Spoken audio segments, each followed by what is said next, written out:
오늘 우리가 함께 나눌 말씀은 요한계시록 13장 9절에서 15절까지 말씀입니다. 우리 한 목소리로 함께 봉독하시겠습니다. 누구든지 귀가 있거든 들을지어다. 사로잡는 자는 사로잡힐 것이요 칼로 죽이는 자는 자기도 마땅히 칼에 죽으리니 성도들의 인내와 믿음이 여기 있느니라. 내가 보매 또 다른 짐승이 땅에서 올라오니 새끼 양같이 두 뿔이 있고 용처럼 말하더라. 저가 먼저 나온 짐승의 모든 권세를 그 앞에서 행하고 땅과 땅에 거하는 자들로 처음 짐승에게 경배하게 하니 곧 죽게 되었던 상처가 나은 자니라. 큰 이적을 행하되 심지어 사람들 앞에서 불이 하늘로부터 땅에 내려오게 하고 짐승 앞에서 받은 바 이적을 행함으로 땅에 거하는 자들을 미혹하며 땅에 거하는 자들에게 이르기를 칼에 상하였다가 살아난 짐승을 위하여 우상을 만들라 하더라. 저가 권세를 받아 그 짐승의 우상에게 생기를 주어 그 짐승의 우상으로 말하게 하고 또 짐승의 우상에게 경배하지 아니하는 자는 몇이든지 다 죽이게 하더라.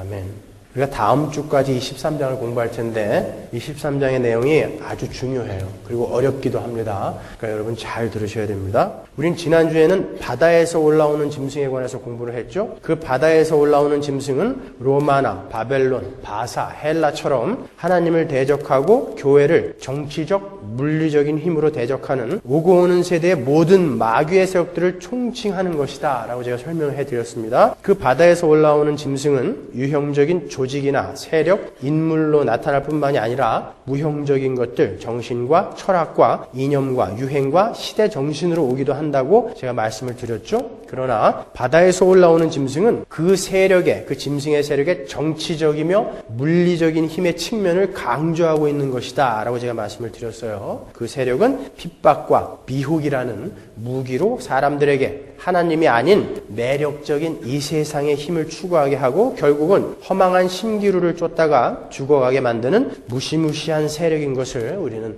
확인을 했습니다. 우리가 그 세력의 공격에 저항할 수 있는 유일한 무기가 뭐였습니까? 예수 그리스도의 피, 어린 양의 피, 그리고 우리가 전하는 말 뭐예요? 예수 그리스도. 우리는 이 땅의 힘을 가지고 우리를 누르며 우리에게 너희도 억울하면 이런 힘을 키워봐 라고 그렇게 미혹하며 핍박하는 그 짐승의 세력에게 사랑과 용서와 인내와 섬김과 온유함과 겸손함으로 그 예수 그리스도로 이겨야 한다는 것을 우리가 함께 공부했어요.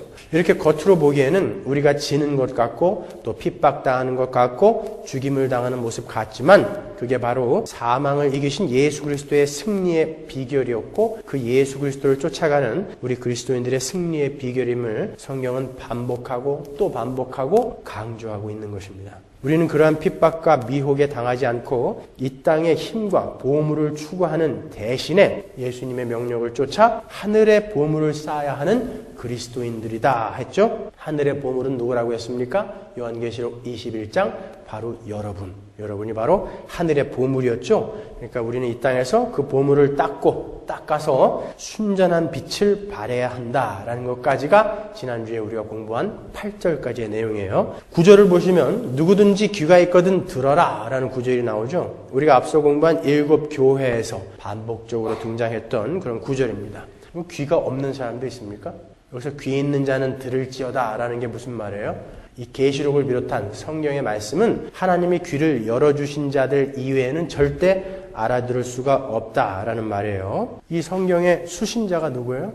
불특정 다수 세상 사람이 아니에요. 하나님의 백성들에게만 주신 거예요. 그래서 하나님의 백성이 아닌 사람이 보고 깨달아서 알고 예수를 믿을 수가 없어요. 그러니까 성령이 송신자고 수신자는 바로 여러분, 교회인 거예요. 그래서 귀 있는 자만 들어라. 하나님의 말씀은 하나님의 자녀들에게만 들려진다라는 거죠. 그러면서 10절에서 요한은 다시 한번 지금까지 공부한 성도들의 고난과 핍박의 사실성과 확실성에 관해서 필연성에 관해서 도장을 찍습니다. 10절을 한번 보세요. 사로잡는 자는 사로잡힐 것이요 칼로 죽이는 자는 자기도 마땅히 칼에 죽으리니 성도들의 인내와 믿음이 여기에 있느니라. 한글 개역 성경의 해석이 조금 부족해요. 헬라어 원문을 제가 그대로 번역을 해드릴게요. 만일 누가 사로잡힘으로 그는 사로잡힘으로 간다. 만일 누가 칼로 죽임을 당하는 것 그는 칼로 죽임을 당하는 것이다. 그냥 한글 개역 성경을 보면 너희들 칼로 죽이지 말아라. 칼로 죽이면 너희들도 칼로 죽는다. 꼭 이런 말 하는 것 같죠? 그 이야기 하는 거 아니에요. 자, 이 말씀이 어떻게 성도들의 고난과 핍박의 사실성과 확실성에 관한 이야기인가? 이 말씀은 예레미야서에서 인용이 된 말씀이에요. 예레미야서 15장 2절로 가보세요.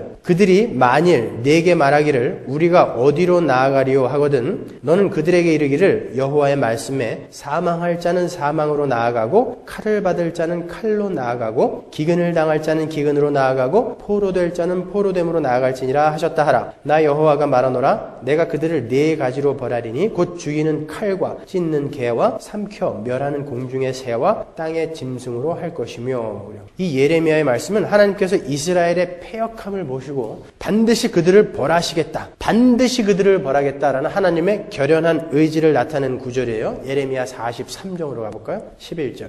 그가 와서 애굽 땅을 치고 죽일 자는 죽이고 사로잡을 자는 사로잡고 칼로 칠 자는 칼로 칠 것이라. 오늘 본문하고 거의 흡사하죠? 이 구절은 하나님께서 애굽이 바벨론에게 정복될 것이다 라는 것을 예언하시는 장면이에요. 하나님께서 예언하신 것은 반드시 이루어진다, 안 이루어진다? 이루어지죠? 그리고 이루어졌어요. 요한은 이러한 구절들을 인용해서 하나님의 백성들에게 주어지는 환난과 핍박의 필연성과 사실성과 확실성 그리고 그 환난의 무게를 강조하는 거예요. 너희는 이 세상에서 반드시 사로잡히고 칼에 맞아 죽을 것이다.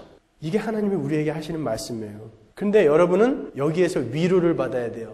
말이 안 되죠. 우리가 기대하는 하나님과는 완전히 달라요. 우리가 이러한 구절들을 통해서 알 수 있는 것은 짐승에 의해 우리에게 주어지는 환난과 핍박의 최종 결정권자는 하나님도 막을 수 없는 사탄이 아니라 그 최종 결정권자는 하나님이라는 거예요. 모든 것은 하나님의 허락하에 주어진다라는 거예요. 하나님의 여러분의 고난과 핍박을 의도하고 계신다라는 거예요. 하나님은 여러분의 고난과 핍박에서 여러분을 구원해 주시는 분이 아니라 하나님은 여러분의 고난과 핍박을 의도하고 계신 분이라는 거예요, 지금. 그러면 그러한 핍박이 올 때 우리는 어떻게 해야 하는가? 그게 10절 후반부에 나온 거예요. 성도들의 인내와 믿음이 여기 있느니라. 무슨 말이에요? 그렇게 환난과 핍박이 올 때 칼과 사로잡힘이 너희에게 닥칠 때 너희들은 참아라, 믿음으로 이겨라예요. 너희가 사로잡히게 되고 칼에 맞아 죽게 될 때 내가 구해줄게가 아니라 그때 너희는 참아라 라는 거예요. 그게 기독교입니다, 여러분. 히브리서 11장 36절 보세요.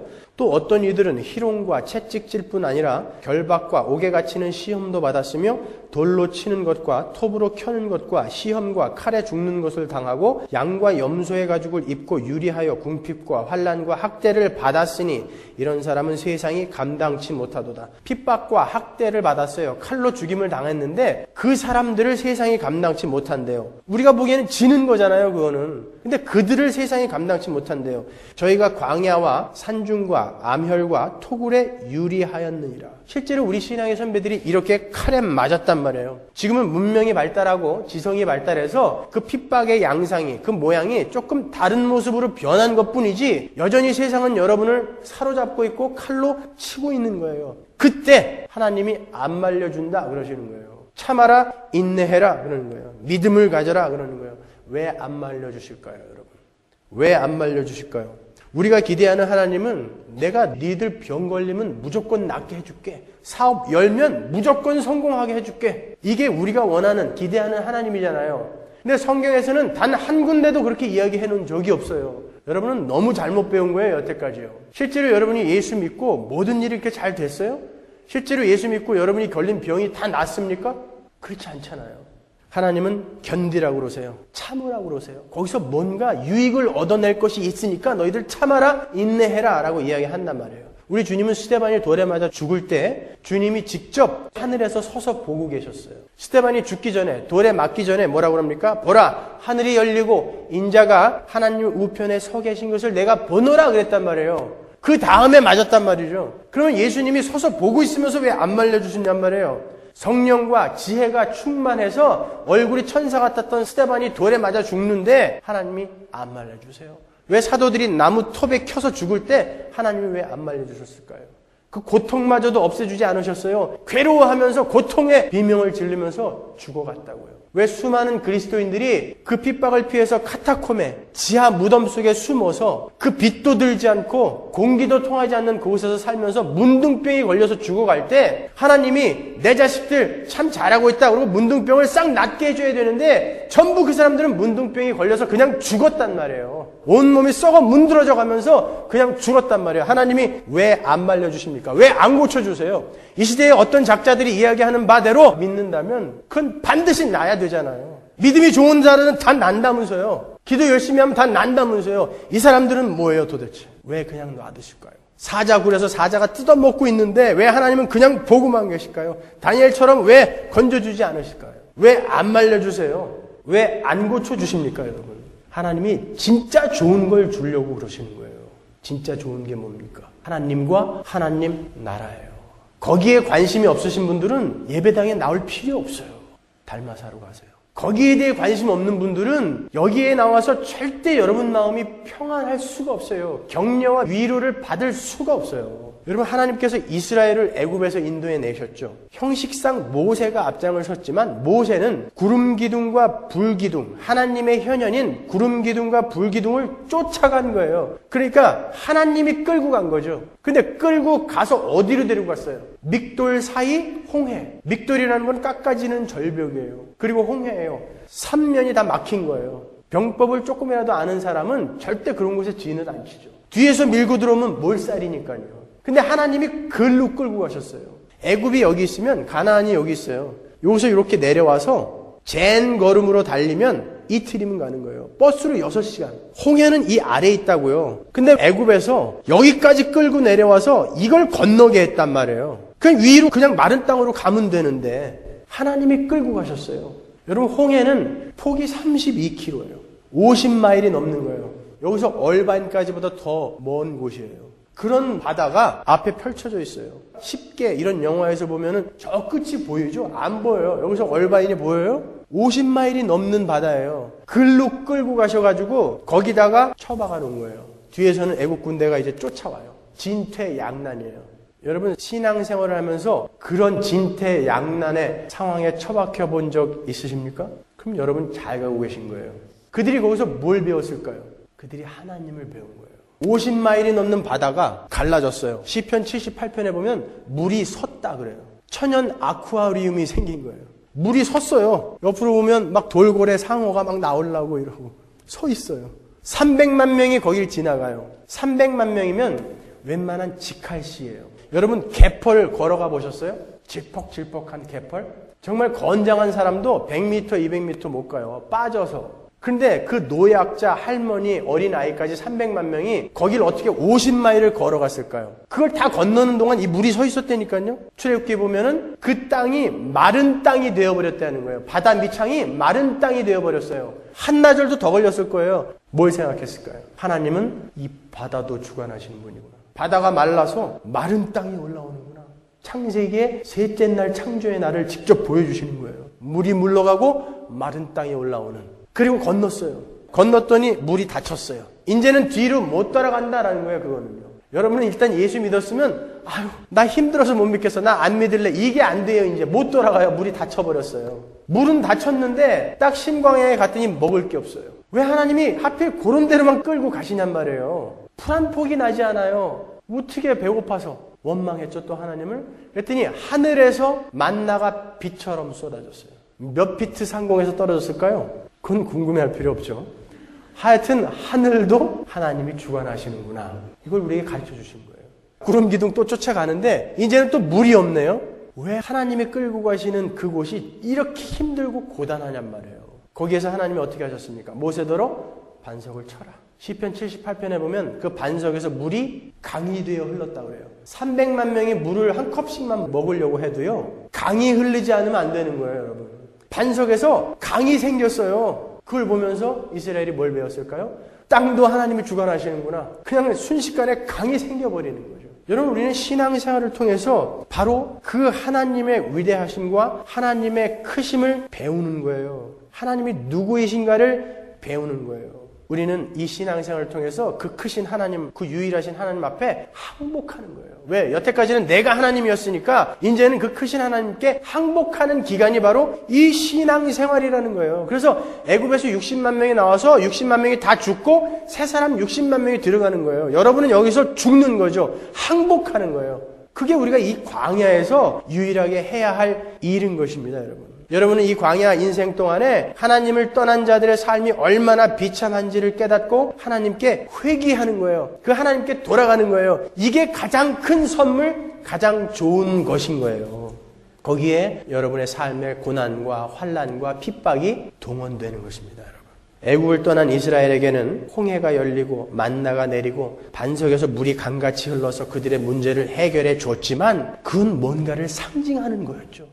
오늘날 성도들의 문제는 어디서 해결이 되는 거예요? 예수 그리스도 안에서 해결되는 거예요.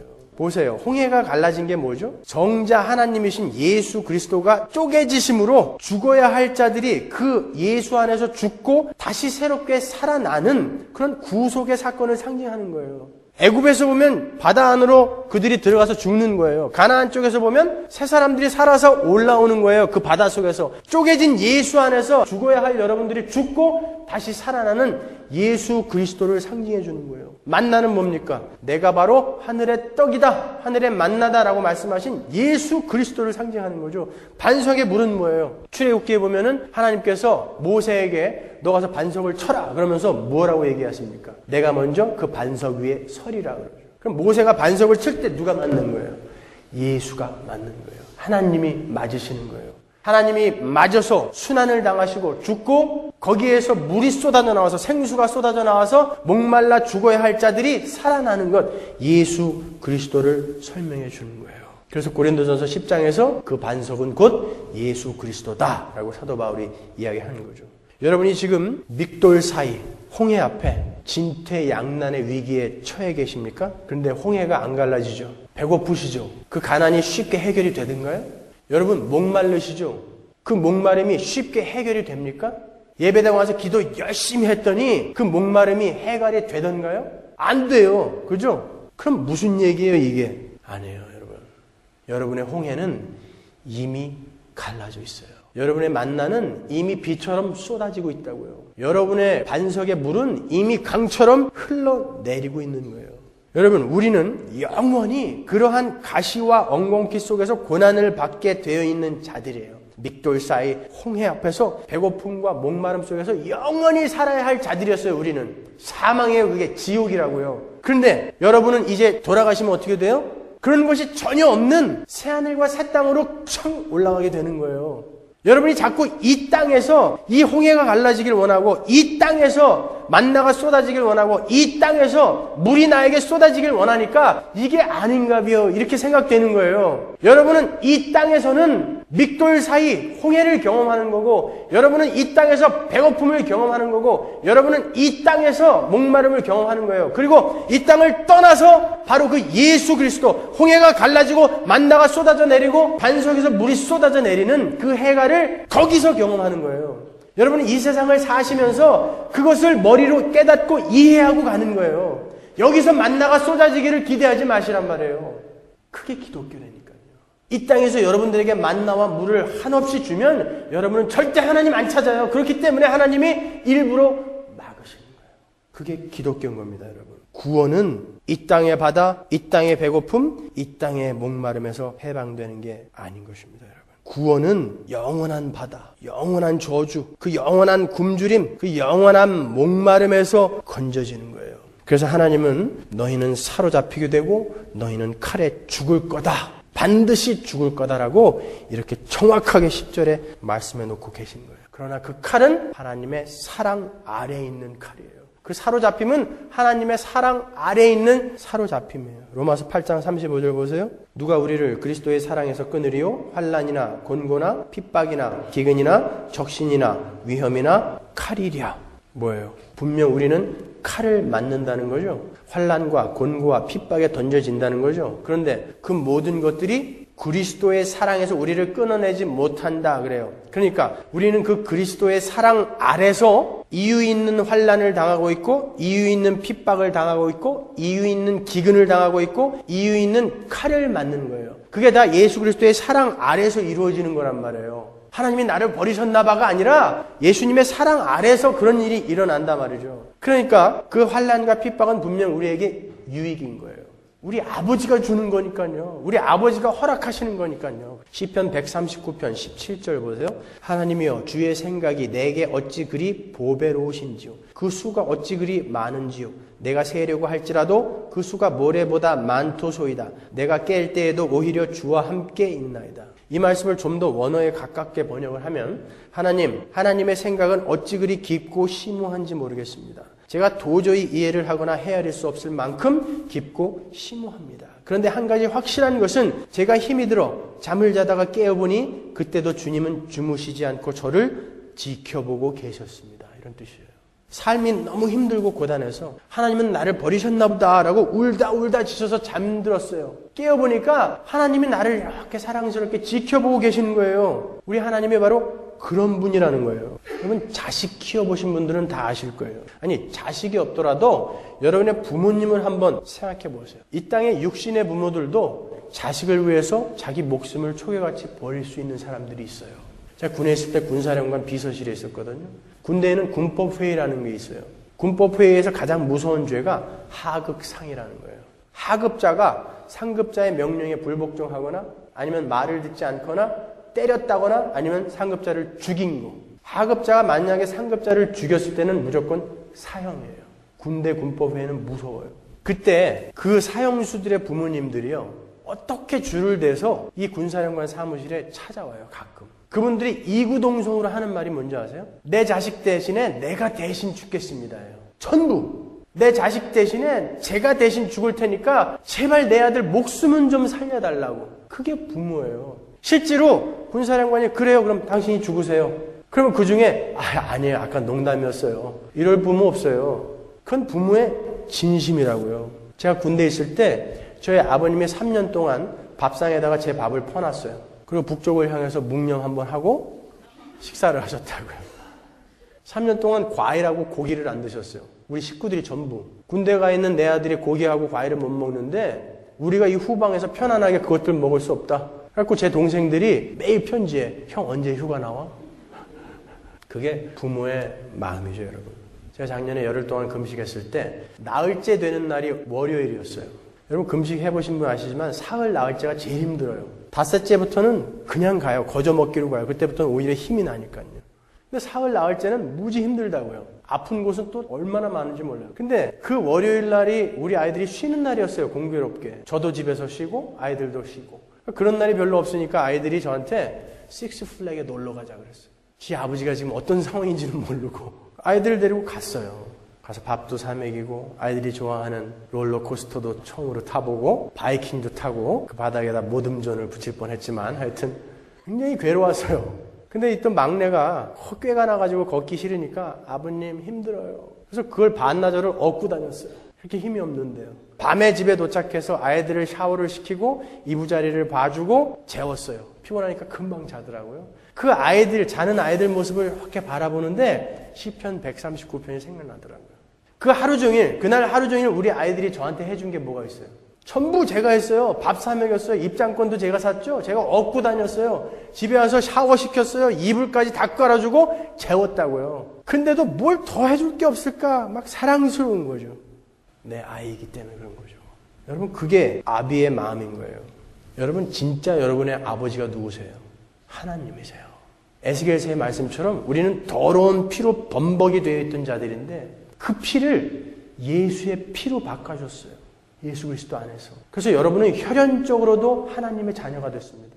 법적으로도 하나님의 자녀예요. 요한복음 1장 12절에 영접하는 자, 곧 그 이름을 믿는 자들에게는 하나님의 자녀가 되는 권세를 주셨다 그러죠. 여기서 자녀, 테크노는 혈연적 자녀를 말하는 단어예요. 그런데 갈라디아서 3장 26절에 너희가 다 믿음으로 말미암아 그리스도 예수 안에서 하나님의 아들이 되었다. 여기에서 아들, 휘오스는 법적인 자녀를 이야기하는 거예요. 여러분은 완벽하게 혈연적으로 법적으로 하나님의 자녀가 된 거예요. 예수 그리스도 안에서. 여러분은 완벽한 하나님의 자녀가 된 거예요.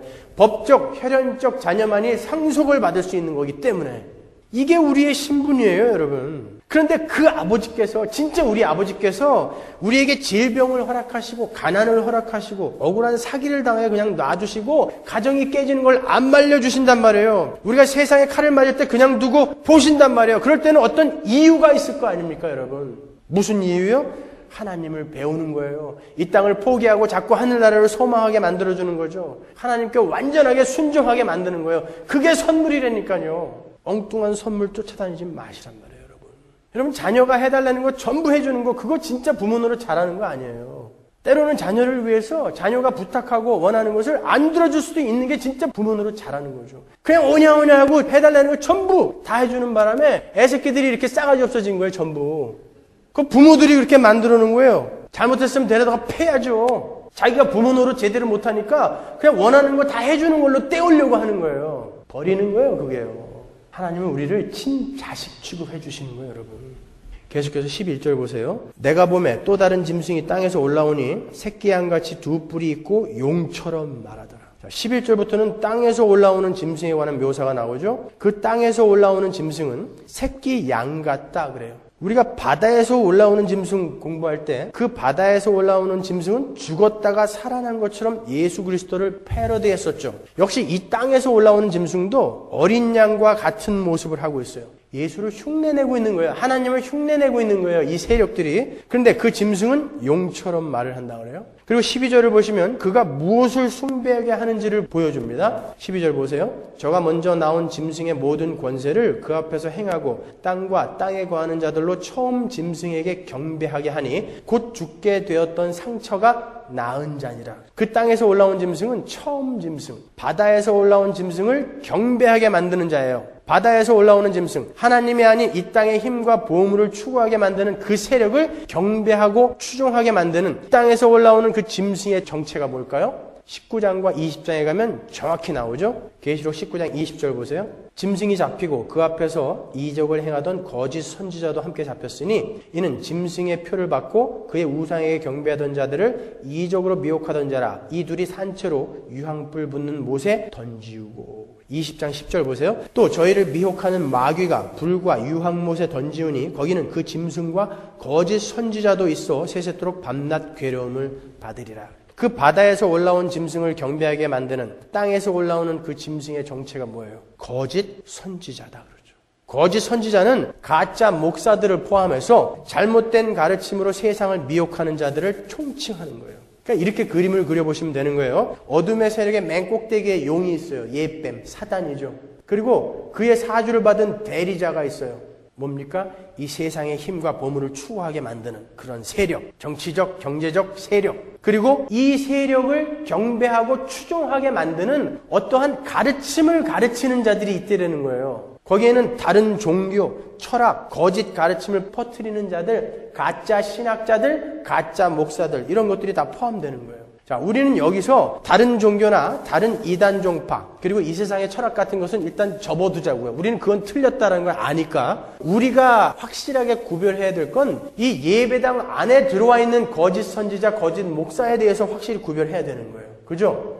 지금까지 우리가 요한계시록을 공부하면서 확인하는 게 있어요. 하나님을 대적하는 사탄은 항상 하나님이 아닌 다른 좋은 것들, 이 땅의 좋은 것들, 보물들을 보여주면서 그것들 속에서 평안과 행복을 찾아라 라고 우리를 미혹해 왔어요. 우상을 만들고 그 우상에게 절을 하도록 그렇게 만들었잖아요. 그러니까 교회 안에서 환난과 고난 속에서도 목숨을 걸고 순교의 정신으로 보이지 않는 하나님만을 섬기고 순종해야 한다라는 그런 그리스도인의 삶을 가르치는 게 아니라 예수를 이용해서 이 땅의 힘과 보물을 얻게 해주고 예수를 이용해서 이 땅에서 면류관을 얻게 해줄 수 있다라고 가르치는 자들은 전부 땅에서 올라오는 짐승이에요. 여러분 생각해 보세요. 여러분 하나님이 좋으세요? 돈이 좋으세요? 하나님이 중요합니까? 여러분의 자식이 중요합니까? 하나님이 중요합니까? 여러분 가정의 행복이 중요합니까? 여기에서 하나님이라고 바로 대답이 안 나오면 여러분은 지금 우상을 섬기고 있는 거예요. 예배당에 와서. 그게 거짓 가르침, 가짜 목사들이 가르치는 가르침이란 말이에요. 여러분은 목숨을 걸고 칼날 앞에서도 나무 톱 앞에서도 하나님을 선택해야 되는 그런 강한 용사로 이 땅에서 만들어져 가는 거예요. 요한일서 4장 3절 보세요. 예수를 시인하지 아니하는 영마다 하나님께 속한 것이 아니니 이것이 곧 적그리스도의 영이니라. 오리라 한 말을 너희가 들었거니와 이제 벌써 세상에 있느니라. 적그리스도가 벌써 세상에 있대요. 요한의 시대에. 자녀들아 너희는 하나님께 속하였고 또 저희를 이겼나니 이겼대요. 근데 우리가 이는 너희 안에 계신 이가 세상에 있는 이보다 크시니라. 이 땅에 육신으로 오신 예수를 시인하지 않는 자들, 그들을 적그리스도다 이렇게 이야기하고 있어요. 3절에 예수를 시인하지 않는다라는 말이 뭐예요? 예수가 정말 하나님이라면, 그리고 정말 그가 메시아라면 그는 이 땅에 그렇게 초라한 모습으로 와서는 안 돼. 이게 예수를 시인하지 않는 거죠. 그는 로마의 황제로 오든지 세상의 권력을 잡은 정치적인 메시아로 와야지, 진짜 하나님의 아들이라면 그는 그렇게 와서는 안 돼. 이게 예수를 시인하지 않는 거 아니에요. 결국 뭐예요? 힘을 추구하는 거예요. 그게 적그리스도란 말이에요. 적그리스도. 적그리스도는 벌써 요한의 시대에 와 있다 그래요. 그리고 2000년 교회 역사 동안에 계속해서 꾸준히 있어 왔어요. 앞으로도 있을 거예요. 그리고 아주 강한 놈이 마지막에 이제 결론을 내겠죠. 그 모든 자들과 그들의 사상과 철학, 적그리스도예요. 속지 마십시오. 언제 그 적그리스도가 올까? 그게 누굴까? 히틀러였나? 네로였나? 이런 거 궁금해하지 마시라니까요. 그거 왜 궁금하신 거예요 도대체? 걔가 오면은 우주가 멸망한다고 하니까 그때 그냥 바짝 신앙생활 해가지고 천국 가려고 그러는 거죠. 평소에 하시란 말이에요. 걔가 언제 오면 어때요? 꼭 공부 못하는 인간들이 시험 언제 봐요? 꼭 수업 시간에 이런 거 물어본다니까요. 공부 잘하는 애들은 그런 거 관계없이 평소에 공부한다고요. 신앙생활 하는 거예요. 평소에요. 우리는요. 그들이 어떻게 사람들을 미혹하는지 한번 보세요. 계시록 13장 13절. 큰 이적을 행하되 심지어 사람들 앞에서 불이 하늘로부터 땅에 내려오게 하고 짐승 앞에서 받은 바 이적을 행함으로 땅에 거하는 자들을 미혹하며 땅에 거하는 자들에게 이르기를 칼에 상하였다가 살아난 짐승을 위하여 우상을 만들라 하더라. 저가 권세를 받아 그 짐승의 우상에게 생기를 주어 그 짐승의 우상으로 말하게 하고 또 짐승의 우상에게 경배하지 아니하는 자는 몇이든지 다 죽이게 하더라. 그들이 뭘 갖고 와요? 큰 이적을 갖고 와요. 심지어 하늘에서 불이 내려오게 해요. 박태선이 쫙 하면 진짜 여기서 불이 튀었대요. 장난이 아니라요. 그런 걸 보고 사람들이 개떼처럼 몰려갔다고요. 이게 진짜인가 보다. 가짜다 그러잖아요. 이적을 행하는 놈들은 전부 가짜다 그러지 않습니까 여러분? 겉으로 보기에는 다른 사람들보다 세 보인다는 거예요. 그리고 우상을 만들게 시키고 그 우상에게 생기를 준다 그러죠. 생기, 푸뉴마가 뭔지 아세요? 생기, 푸뉴마, 성령이란 뜻이에요. 영혼, 호흡이란 뜻이에요. 그놈이 성령을 흉내내고 있는 거예요. 여러분 성령 하면 여러분 생각나는 게 뭐예요? 전부 기적, 병 고치는 거, 신유 이런 거죠. 거품 물고 쓰러지는 거. 그거 다 가짜라는 말이에요. 성령은 이 땅에 우리에게 예수 그리스도와 그분의 사역의 진의를 깨닫게 해주러 오신 분이에요. 그리고 우리가 이 육신을 가지고 신앙생활을 잘 할 수 있도록 우리 가는 길을 조명해 주려고 오신 분이란 말이에요. 그분은 우리에게 죄에 대하여, 의에 대하여, 심판에 대하여 설명해 주러 오신 분이란 말이에요. 그런데 죄에 대해서, 의에 대해서, 심판에 대해서는 개뿔도 설명도 안 해주고 설명을 해주지도 못해요. 실력도 없어가지고. 그러면서 전부 기적을 갖고 기적 같은 신앙생활을 약속해 주는 자들 전부 가짜라는 거예요. 적그리스도, 거짓 선지자란 말이에요. 가짜 목사들이란 말이에요. 그게 텔레비에는 전부 그런 인간들만 나온단 말이에요. 힘이 있으니까, 돈이 있으니까. 근데 전부 거기에 속아가지고 헬렐레 하고 있다니까요. 그러니까 제가 속이 터지는 거예요. 그러니까 여러분들이 정말 그걸 바로 깨달을 수 있다면 여기서 할복이라도 하라면 하겠어요.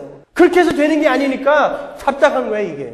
도대체 뭘 믿는 거예요? 누구를 믿는 거예요? 창세기부터 계시록까지 성경을 진지하게 한 번이라도 읽어본 분 몇 분이나 되십니까? 그러면 여러분들은 뭘 믿고 있는 거예요 도대체? 자기가 뭘 믿고 있는지도 모르면서 그냥 어떻게 나에게 유익이 되겠지, 이게 기독교가 되어버렸다니까요. 여러분은 어떠세요? 여러분의 인생에도 기적이 좀 일어났으면 좋겠죠. 너무 답답해서 신유의 은사, 기적의 은사를 갖고 있는 그런 목사들 찾아가고 싶지 않으십니까? 그리고 찾아가 본 분도 계실 거예요.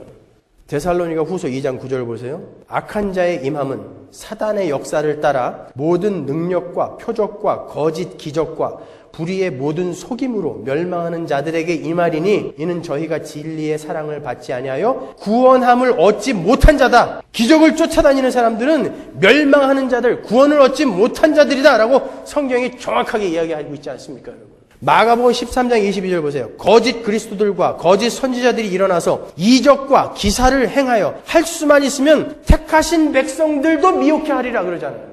그런 거 쫓아다니지 말란 말이에요. 너희는 삼가라. Turn your eyes. 눈을 돌려라 그러는 거야. 보지도 말아라 그러는 거야. Turn your eyes. 내가 모든 일을 너희에게 미리 말했다. 내가 분명히 얘기했다. Turn your eyes. 예수님이 하신 일이란 말이에요. 분명 지금도 하나님께서는 병든 자를 고치고 죽은 자를 살리실 수 있는 능력의 하나님이에요. 그런데 사탄도 거짓 선지자들을 통해서 병도 고치고 기적도 일으킬 수 있어요. 그러면 우리가 어떤 게 하나님이 한 거고 어떤 게 사탄이 한 건지 구별을 못하죠. 어떻게 구별하실 거예요, 여러분? 여러분, 지금도 우리 하나님께서 기적으로 하나님 나라를 완성해 가고 계시다면 왜 우리 주님께서는 우리에게 너희는 기적이 있는 곳에는 가지 말아라. Turn your eyes. 이렇게 말씀하시고 이런 거는 내가 하는 기적이고 이런 거는 사탄이 하는 기적이다라는 이런 구별법을 안 알려주셨을까요? 그것까지도 함께 알려주셨어야 되잖아요, 그러면. 근데 안 알려주시고 그냥 기적이 있는 곳은 가지 말아라. Turn your eyes 라고 이야기해 주셨단 말이에요. 왠지 아세요?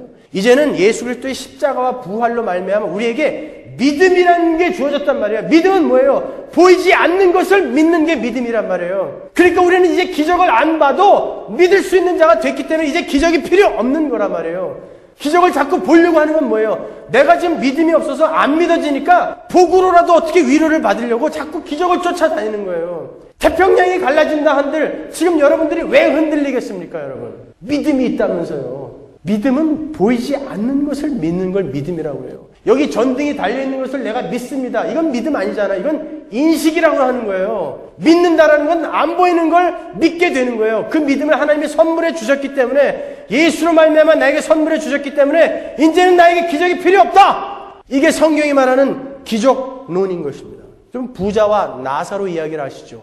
부자와 나사로가 죽어서 부자는 지옥 갔고 나사로는 천국 갔어요. 부자가 부탁합니다. 진짜 지옥이 있는지 몰랐습니다. 내 형제들 5이 있으니까 나사로를 좀 살려서 내려보내 주세요. 부탁하죠.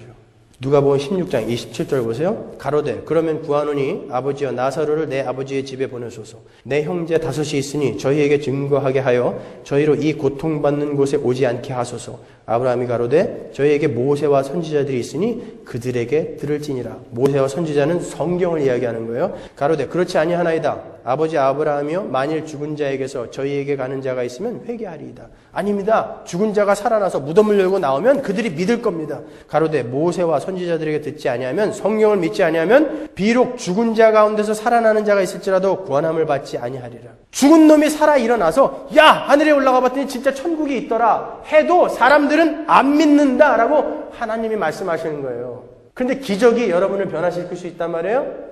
이빨이 금리로 변한다고 여러분이 진짜 하나님을 믿을 수 있다고요? 천만의 말씀이란 말이에요. 여러분 믿음이 있으세요? 이 눈에 아무 증거 아니 배워도 나는 믿음만으로 이 길을 걸어가리라 라고 찬송하지 않습니까? 근데 왜 기적을 쫓아다니십니까? 하나님 내 병을 고쳐주지 않아도 난 이제 곧 하나님 만나러 갈 거니까 나는 너무 기쁩니다. 이 자리로 우리를 끌고 가는 게 기독교란 말이에요. 이 땅에서 여러분이 원하는 건 뭐든지 다 해줘서 하나님 나라 말고 이 땅에서 천년만년 살고 싶어요. 이건 마귀가 주는 거란 말이에요. 믿음이 없는 자들이 기적을 쫓아다니는 거예요. 여러분 인간은요 기적을 일으켜주면 그 기적을 쫓아 하나님께 가는 게 아니라 그 기적을 일으킨 사람을 숭배하게 되는 거예요. 제가 안수기도에서 여러분 사업을 기적처럼 일으켜주거나 안수기도에서 여러분의 병을 낫게 해드리면 여러분은 저를 숭배하지 하나님을 숭배하지 않는다니까요. 거짓 선지자들에게 속지 마시고 바르게 믿으세요. 그럼 성경에 나오는 수많은 기적들은 뭡니까? 그건 제가 수요 성경 공부 시간에 수없이 귀에 못이 박히도록 말씀드렸으니까 그거 들으세요. 여러분 오늘도 거짓 선지자들이 이 세상 권세 잡은 자의 세력을 추종하도록 힘과 이 땅의 보물을 추종하도록 강대상에서 기적을 동원하며 설교를 하고 있어요. 여러분이 분별해 내셔야 되는 거예요. 마귀는 광명한 천사의 모습으로 오지 머리에 뿔 달고 오지 않아요. 큰 교회 목사라고 다 믿지 마시고요. 좋은 책 많이 써서 베스트셀러 작가 됐다고 그 사람 믿지 마세요. 그 사람이 성경에 있는 이야기를 하고 있는가 아니면 엉뚱하게 자기 이야기를 하고 있는가. 만일 성경에 있는 이야기를 이야기하고 있지 않다면 단호하게 배격하셔야죠. 그러면 성경을 알아야죠, 여러분이. 그러니까 열심히 읽으세요. 영원한 목숨이 걸린 문제 아닙니까? 어떻게 이렇게 하는가 하세요. 여러분 왜 목사는 전부 하나님이 세웠다고 믿는 거예요? 여기 나오잖아요. 거짓 선지자가 있다고. 그들의 주의 이름으로 선지자 노릇했다고. 그들이 주의 이름으로 기적 일으켰다고. 목사 노릇했다고 나오지 않습니까? 그래도 하나님이 함께 하시지 않고 어떻게 교회가 저렇게 커져요? 아니라니까요. 마태복음 7장 21절 보세요. 나더러 주여 주여 하는 자마다 천국에 다 들어갈 것이 아니요 다만 하늘에 계신 내 아버지의 뜻대로 행하는 자라에 들어가리라. 그날에 많은 사람이 나더러 이르되 주여 주여 우리가 주의 이름으로 선지자 노릇하며, 많은 목사가 주의 이름으로 나는 목사 노릇했는데 왜 지옥에 가려는 거예요? 이렇게 외친다는 거예요. 지금 주의 이름으로 귀신을 쫓아냈어요. 나는 주의 이름으로, 예수의 이름으로 귀신을 그렇게 많이 쫓아냈는데 왜 나보고 지옥 가려는 거예요? 주의 이름으로 많은 권능을 행했어요. 주의 이름으로 많은 안진뱅이를 일으켰고 장님을 눈을 뜨게 했는데 왜 나보고 지옥 가려는 거예요? 지금 따지는 거예요. 그 거짓 선지자들이. 그런데 하나님이 뭐라 그래요? 내가 저희에게 밝히 말하되 내가 너희를 도무지 알지 못하니 불법을 행하는 자들 내게서 떠나가라. 그러면 가짜들도 할 수 있는, 중들도 얼마든지 할 수 있는 그런 기적들 쫓아다녀야 되겠어요? 거기 쫓아다니지 마시고, 내 병을 고쳐주지 않아도, 내 사업이 회복되지 않아도, 내 자식이 기적처럼 좋은 대학에 붙지 못해도 여전히 그 하나님만으로 평안하고 그 하나님만으로 행복한 진짜 그리스도인들이 되셔야 된단 말이에요. 여러분 신앙생활을 통해서 그거 하다 가시는 거예요. 절대 평안은 이 땅의 것으로 주어지지 않아요. 아무리 많은 이 땅의 힘과 이 땅의 보물이 여러분에게 주어진다고 해도 여러분에게 평안이 주어지지 않아요. 평화가 어디서 내려와요? 여러분의 건강에서 내려옵니까? 여러분의 금고 속에서 나옵니까? 그 평안이? 하늘에서 내려온다고요. 평화로다. 하늘 위에서 내려오네. 하늘 위에서만 내려오는 거예요. 평화는요. 수많은 노벨 평화상 수상자들이 이 땅에 오고 갔죠. 김대중 대통령까지 노벨 평화상을 받았어요. 저 대한민국이 지금 평화롭습니까? 이스라엘의 라빈 수상과 아라파트가 동시에 노벨 평화상을 받았어요. 그 땅이 지금 평화롭습니까? 그 다음 해에 라빈 수상은 암살당해 죽었어요. 그게 무슨 평화예요? 평화는 하늘에서만 내려오는 거예요. 그 평화를 줄 수 있는 분들은 오직 여러분들이에요. 화평케 하는 자는 복이 있나니. 복 있는 자여 너희들은 평화를 세상에 전하는 자다. 어떻게? 예수를 전함으로 해서 여러분만이 평안을 전할 수 있는 분들이에요. 여러분들이 노벨상 받아야 되는 분들이에요. 지금까지 노벨 평화상 받은 사람들 전부 가짜예요. 예수. 오직 그 예수로만 평안이 올 수 있는 거예요. 오직 그 예수로만 평안을 누릴 수 있는 거예요. 그러니까 속지 마세요. 홍해가 안 갈라졌죠? 만나가 안 내려와요? 반석에서 물이 안 쏟아지죠? 아니요. 예수를 보란 말이에요. 거기서 이미 갈라졌단 말이에요. 거기서 이미 만나가 쏟아지고 있단 말이에요. 여러분이 이 땅을 떠난 날 바로 그 예수를 경험하게 되는 거예요. 그래서 우리는 이 땅에서 죽는 것을 하나도 두렵게 생각하지 않는 거예요. 그게 그리스도인인 거예요. 그게 기독교인 것입니다. 이 땅은 끝이 아니에요. 영원의 시작이에요. 아주 미미한 시작일 뿐이에요. 이제 그 죽음 너머를 바라보셔야죠. 이 죽음을 넘어가면 거기에 영원한 세상이 있어요. 어두운 영원한 세상, 밝은 영원한 세상. 여러분은 여기서 그 세상을 준비하는 거예요. 여기서 면류관 받으려고 하지 마시란 말이에요. 여기서 왜 내 홍해가 안 갈라지는 거야? 왜 나한테 만나가 안 내리는 거야? 왜 내 반석에서 물이 안 나오는 거야? 그거 찾지 마시란 말이에요. 그거 준다고 하는 놈들은 전부 가짜란 말이에요. 거짓 선지자, 땅에서 올라온 짐승이다 그러지 않습니까? 하늘을 바라보십시오. 절대 하나님이 여러분 버린 거 아니에요. 하나님은 지금 여러분이 고단해서 주무실 때조차도 너무나 그 자식을 보는 마음이 안타까워서 졸지도 않으시고 주무시지도 않으시고 여러분을 지켜보고 계시는 분이 바로 하나님이에요. 뭘 어떻게 더 해줄까? 뭘 어떻게 더 유익하게 만들어줄까를 보고 계신 분이 하나님이에요. 근데 하나님이 지금 여러분을 거기에 놔두신다면 유익인 거예요. 그러니까 지지 마세요. 다시 옛날로 돌아가 버릴까? 왜 옛날에 예수 덤벙덤벙 믿었을 때 아무 일 없었는데 왜 예수를 잘 믿으려고 하는데 이제 내한테 이런 일이 일어나는 거야? 당연한 거예요. 마귀가 있으니까요. 그러면 안 된단 말이에요. 그게 지는 거예요. 그러니까 이겨내십시오. 이 세상 끝이 아니에요. 시작입니다. 그 죽음 너머를 바라보십시오. 기도하겠습니다.